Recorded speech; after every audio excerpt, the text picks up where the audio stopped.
Olá, boa tarde. O Rio de Janeiro vai ganhar um centro de apoio especializado de atenção às vítimas de crimes e de atos infracionais. A ideia é acolher não só as vítimas, como também os familiares. E a previsão é de que os centros sejam instalados nos principais fóruns dos tribunais brasileiros. No Jornal da Justiça de hoje, nós vamos entender melhor como o centro de apoio vai funcionar na prática. Mas esse é apenas um dos destaques de hoje. Vamos aos demais.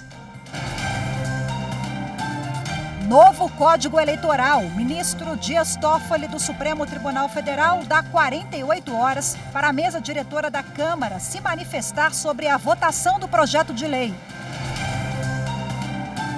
Plenário do STF retoma hoje julgamento sobre marco temporal para a demarcação de terras indígenas.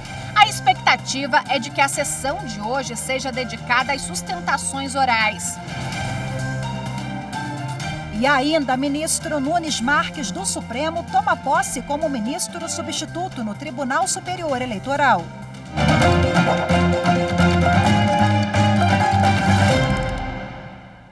O ministro Dias Toffoli do Supremo Tribunal Federal atendeu ao pedido de parlamentares e deu 48 horas para que a mesa diretora da Câmara dos Deputados se manifeste sobre a votação do projeto de lei do novo Código Eleitoral.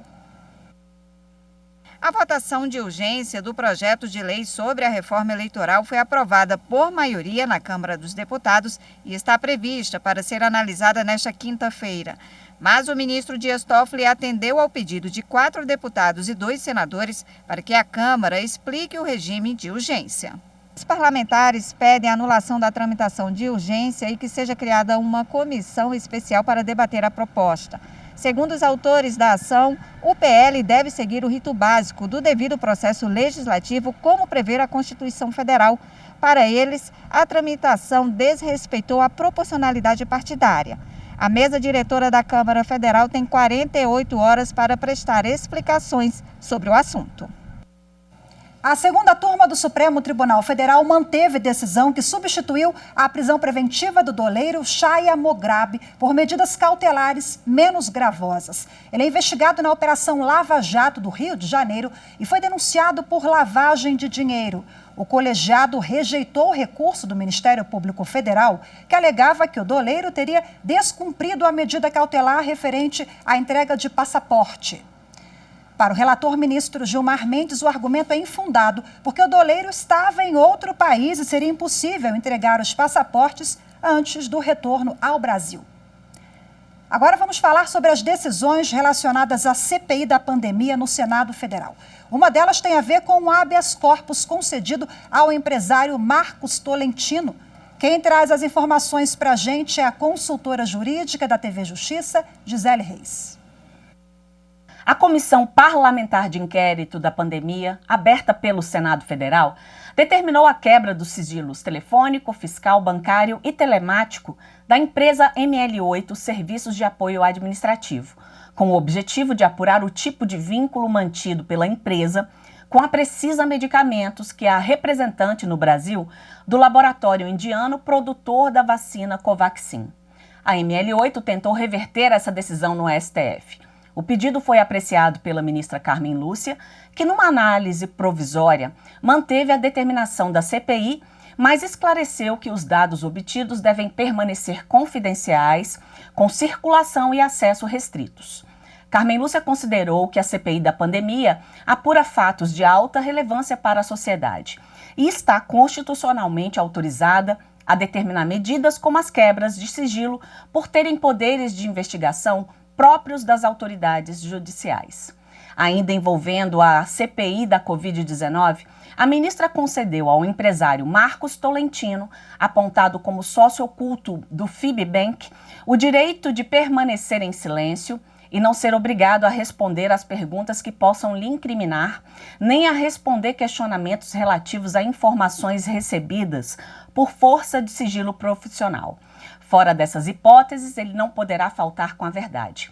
A comissão apura se o empresário esteve supostamente ligado a possíveis esquemas de favorecimento da Precisa Medicamentos junto ao Ministério da Saúde. E ainda sobre a CPI da pandemia, o ministro Dias Toffoli do Supremo Tribunal Federal manteve a quebra de sigilo telemático de Érica Schwab, que é administradora do perfil Alemanha Comentada no Instagram e de um canal de mesmo nome no YouTube. A quebra foi aprovada pela comissão com a justificativa de que os perfis seriam usados para a confecção e divulgação de conteúdos falsos sobre a pandemia, tratamentos sem comprovação científica para a Covid-19 e ainda para a promoção de ataques a pessoas e instituições. O relator ministro Dias Toffoli não verificou abuso de poder ou ilegalidade na quebra de sigilo determinada pela CPI. No entanto, o ministro determinou que só poderão ter acesso às informações e documentos Érica, seus advogados e os senadores integrantes da comissão. O ministro Alexandre de Moraes, do Supremo Tribunal Federal, negou o pedido para restabelecer a prisão domiciliar do deputado Daniel Silveira e manteve prisão preventiva do político. O ministro Alexandre de Moraes, ao negar o pedido de prisão domiciliar ao deputado Daniel Silveira, observou que os crimes praticados por ele são gravíssimos, não apenas por constituírem ameaça à segurança dos ministros do Supremo, mas também porque tentaram impedir a função do judiciário. O deputado teve a prisão decretada em fevereiro por divulgar nas redes sociais um vídeo com ofensas e ameaças aos ministros do Supremo. No vídeo, Silveira também defendia medidas antidemocráticas. A medida foi substituída por outras cautelares, como a prisão domiciliar e o uso de tornozeleira eletrônica. Mas, em junho, a domiciliar foi revogada, depois de terem sido registradas mais de 30 violações ao equipamento de monitoramento eletrônico. O ministro Alexandre de Moraes ressaltou ainda que permanecem as mesmas circunstâncias que resultaram no restabelecimento da prisão preventiva. O plenário do Supremo Tribunal Federal retoma daqui a pouco o julgamento sobre o chamado marco temporal para a demarcação de terras indígenas. O tema é polêmico e deve ocupar toda a sessão plenária de hoje. Indígenas de diferentes etnias estão acampados em Brasília há mais de uma semana aguardando o julgamento do Supremo Tribunal Federal. Cerca de 300 processos sobre demarcação de terras tramitam atualmente no Poder Judiciário e a decisão tomada pelo STF deve ser aplicada em todos esses casos. Na primeira sessão destinada à análise do recurso, na última quinta-feira, o relator, ministro Edson Fachin, apresentou o relatório do processo. O recurso da FUNAI, a Fundação Nacional do Índio, é contra a decisão do Tribunal Regional Federal da 4ª Região, que validou sentença da Justiça Federal de Santa Catarina.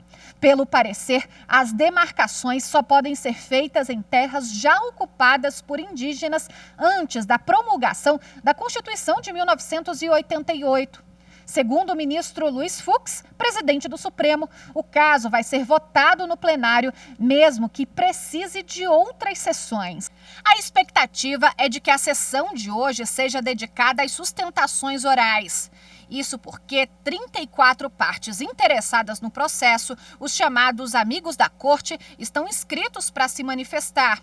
Há ainda a manifestação da Advocacia Geral da União e da Procuradoria-Geral da República. O recurso começou a ser analisado em plenário virtual e passou para o plenário presencial a pedido do ministro Alexandre de Moraes. O relator, ministro Fachin, já havia apresentado voto contra o marco temporal. Ele afirmou que a perda da posse das terras tradicionais por comunidade indígena significa o progressivo etnocídio da cultura, além de lançar as comunidades em situação de miséria e aculturação. E você vai ver a seguir, Tribunal de Justiça do Rio de Janeiro dá início à criação do primeiro centro especializado de atenção às vítimas do país. Os detalhes em instantes, eu volto já.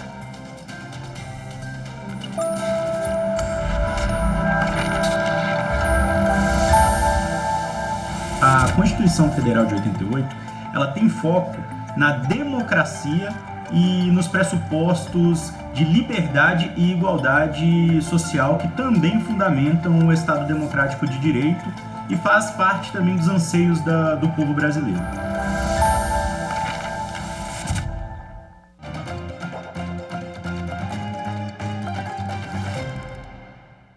O Tribunal de Justiça do Rio de Janeiro deu início à criação do primeiro centro especializado de atenção às vítimas do país. A medida cumpre uma resolução do Conselho Nacional de Justiça.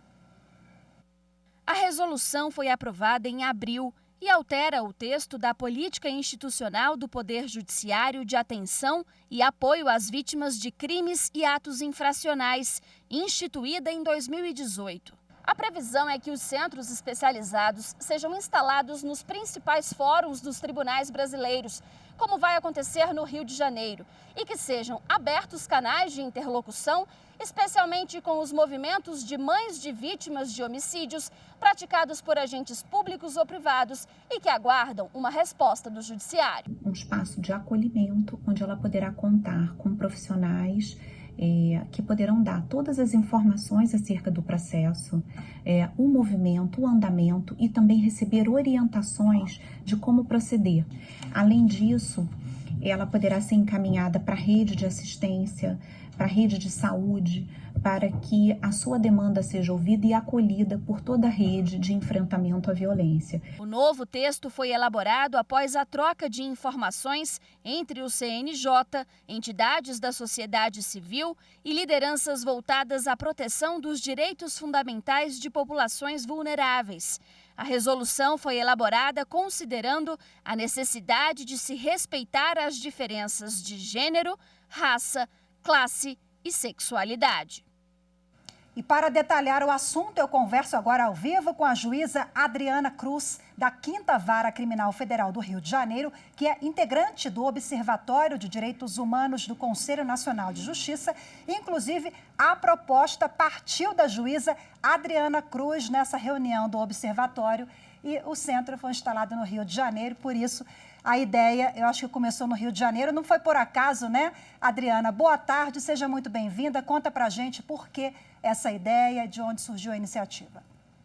Bom, boa tarde a todos e todas, muito obrigada pela escuta, essa iniciativa é muito relevante para a melhoria dos serviços judiciários, né? A instalação dos centros ela está inserida num contexto mais amplo da política nacional de atenção do Poder Judiciário a vítimas de crimes e atos infracionais, e aqui a gente considera vítimas não só a pessoa diretamente envolvida e alvo de uma conduta criminosa, mas também todos os seus familiares em linha reta, dependentes.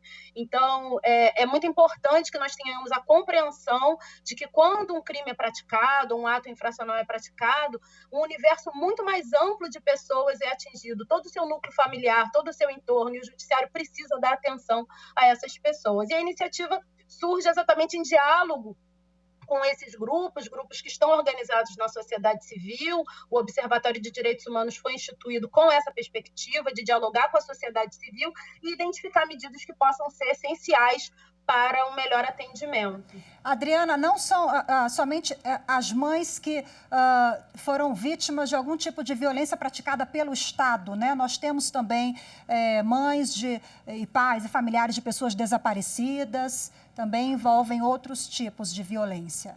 Sim, na verdade, a Política Nacional de Atenção, o contexto no qual os centros de atenção, os centros especializados estão inseridos, a política ela se dirige a todas as pessoas vítimas de crimes, sejam praticados por agentes do Estado, sejam praticados por agentes privados. Evidentemente, a gente identifica uma maior vulnerabilidade por parte das pessoas que são vítimas de ações do próprio Estado, que deveria, ao invés de protegê-las, as coloca numa situação de extremo sofrimento. Então, a nossa responsabilidade, obviamente, se aumenta em relação a esse universo de pessoas. E crimes variados. Nós temos, infelizmente, especialmente aqui no Rio de Janeiro, não só no Rio de Janeiro, mas especialmente no Rio de Janeiro, uma realidade de muitas vítimas decorrentes de enfrentamentos com as forças policiais nas comunidades.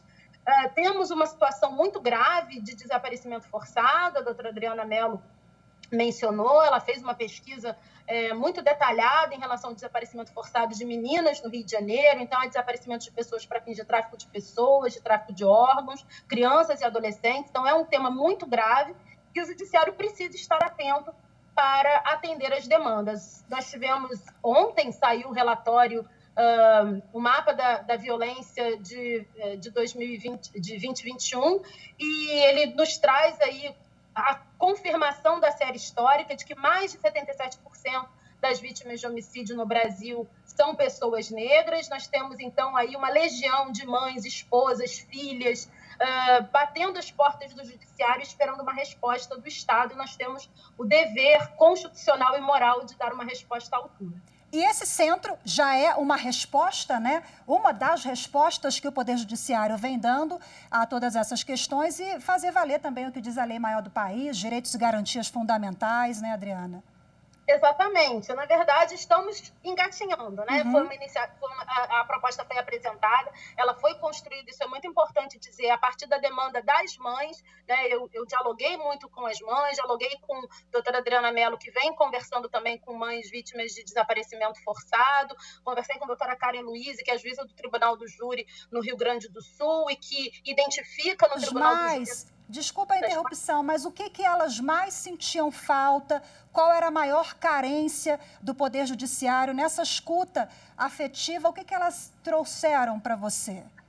De tudo, né? De um bom atendimento, de uma rede que esteja adequada e preparada para atendê-las, as dificuldades, por exemplo, no acompanhamento dos processos, seja para acessar informações ou mesmo no dia das audiências, e muitas vezes elas são obrigadas a estar lado a lado com os algozes dos seus filhos, então, situações que geram, obviamente, inseguranças evidentes. Então, há uma série de demandas e, óbvio, nem todas o Poder Judiciário pode dar conta e atender, mas há muito o que nós podemos fazer. A doutora Karen Luiz, por exemplo, reporta que muitas vezes, no plenário do Tribunal do Júri, muitas mães reportam que é a primeira vez em que elas estão sendo chamadas a falar sobre os seus filhos. Isso é muito grave. Quer dizer, durante todo o processo, elas não foram ouvidas e foi ali no desfecho final, né? O centro quer evitar justamente essa situação, quer dar voz a essas mães, a essas pessoas vítimas de violência, né, Adriana? Dar voz e dar suporte, né? Eu acho que é importante que a gente se estruture para isso. O Tribunal de Justiça, pioneiramente, sinalizou e já está se estruturando, e também é importante sinalizar, assim, a iniciativa louvável da presidência do Tribunal de Justiça de também construir os centros em diálogo com as mães. É importante que o Judiciário escute o seu usuário e preste o serviço, estruture os serviços em conformidade com as necessidades do seu usuário. Então, nesse caso especificamente, as vítimas de violência. E, assim, eu obviamente não falo pelo Conselho Nacional de Justiça, nem pelo meu tribunal, mas como membro do Observatório de Direitos Humanos, assim, eu faço chamado à magistratura brasileira para que se engaje na implementação da resolução e, principalmente, né, a direção dos tribunais para que implante, especialmente nos principais centros, né, que a implantação dos centros não se torne apenas pro forma, mas realmente um serviço efetivo e que atenda a população. Adriana Cruz, já está feito o convite para você voltar aqui e falar sobre a implantação mesmo, o funcionamento a pleno vapor do centro no Rio de Janeiro. Muito obrigada pela sua participação. Boa tarde para você. Boa tarde, muito obrigada. E você vai ver a seguir, ministro Nunes Marques, do Supremo Tribunal Federal, toma posse como ministro substituto no Tribunal Superior Eleitoral. Voltamos já, fique com a gente.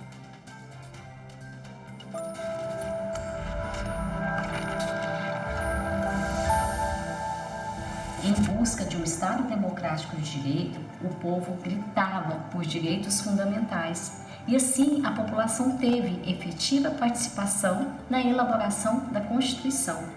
A Constituição Federal ela é muito importante, ela dita parâmetros de igualdade e liberdade. Mas a jornada até aqui ela não foi fácil. Foi de muita luta, mas de uma grande conquista para a sociedade.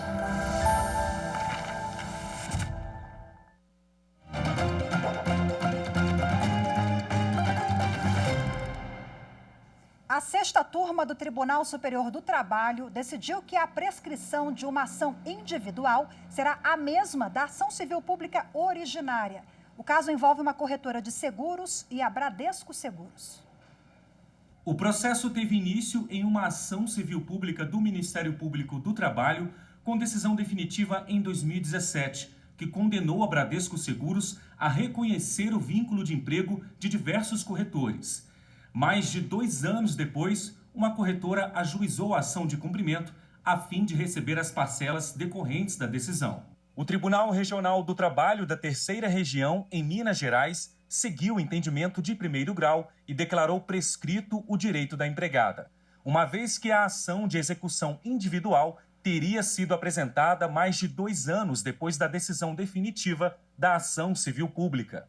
O caso chegou ao Tribunal Superior do Trabalho. A relatora do recurso da empregada, ministra Kátia Arruda, assinalou que nos termos da súmula 150 do Supremo Tribunal Federal, prescreve a execução no mesmo prazo de prescrição da ação.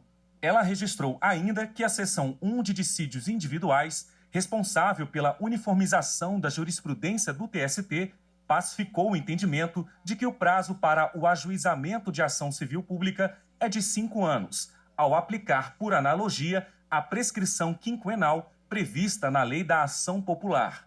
De acordo com a relatora, a aplicação desse entendimento ao caso em questão garante a efetividade da sentença que se pretende executar. Dessa forma, a turma afastou a prescrição bienal com base na súmula 150 do STF e aplicou a prescrição quinquenal ao caso da corretora de seguros. A decisão foi unânime.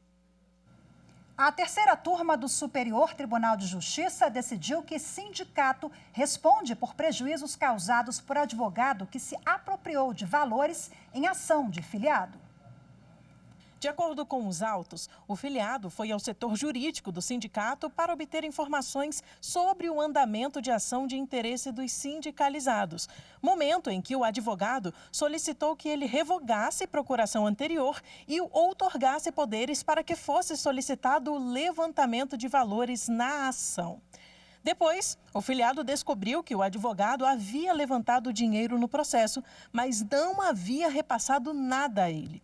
Em primeiro grau, ao reconhecer que houve lesão ao filiado, o juízo condenou o sindicato e o advogado de forma solidária ao pagamento de cerca de R$41 mil, além de fixar a indenização por danos morais de R$8 mil. O acórdão foi mantido pelo Tribunal de Justiça de São Paulo. No recurso especial ao STJ, o sindicato alegou que não poderia ser responsabilizado solidariamente pela condenação, pois não teria participação no levantamento indevido realizado pelo advogado. A terceira turma do STJ negou o provimento ao recurso especial do sindicato e manteve o acórdão do Tribunal Estadual. O relator, ministro Marco Aurélio Belize, entendeu que, estando configurada a relação jurídica entre o sindicato e o advogado, que foi colocado à disposição dos filiados para prestar assistência jurídica, o ente sindical responde de forma objetiva e solidária pelos atos ilícitos praticados pelo defensor contra o associado. Com isso, o sindicato também terá de indenizar o filiado pelos prejuízos. Os partidos em formação vão poder utilizar o aplicativo e-Título para conseguir as assinaturas necessárias para terem um registro aprovado no Tribunal Superior Eleitoral. A decisão foi tomada pelo TSE na sessão plenária de ontem à noite.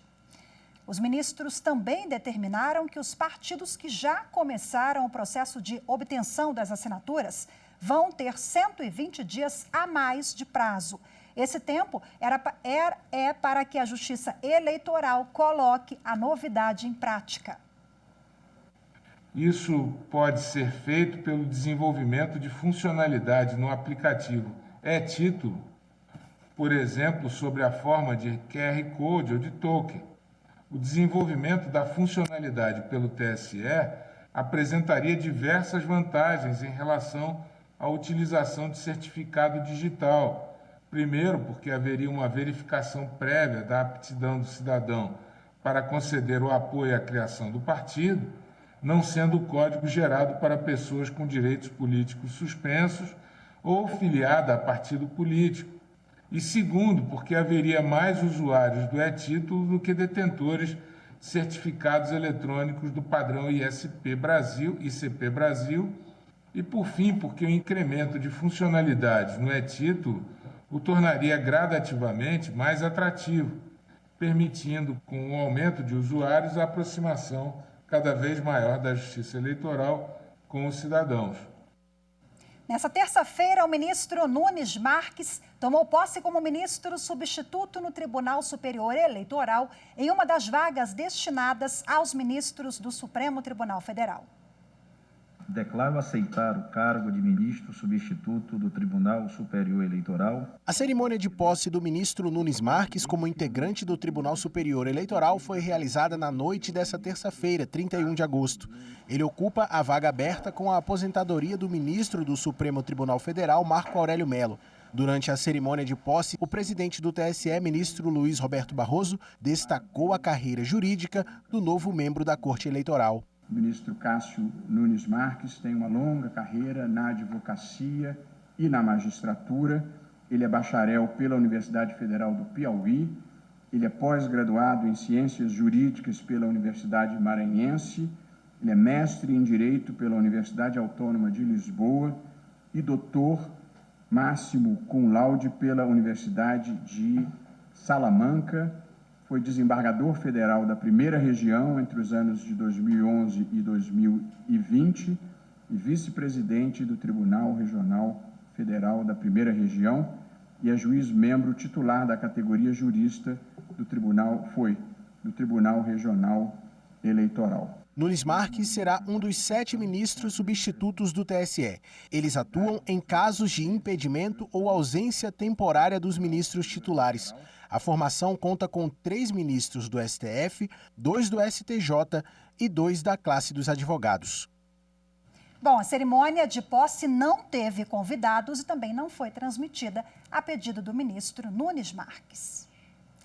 O Jornal da Justiça, primeira edição de hoje, fica por aqui. Muito obrigada pela sua companhia. Uma ótima tarde para você. Temos um encontro marcado amanhã.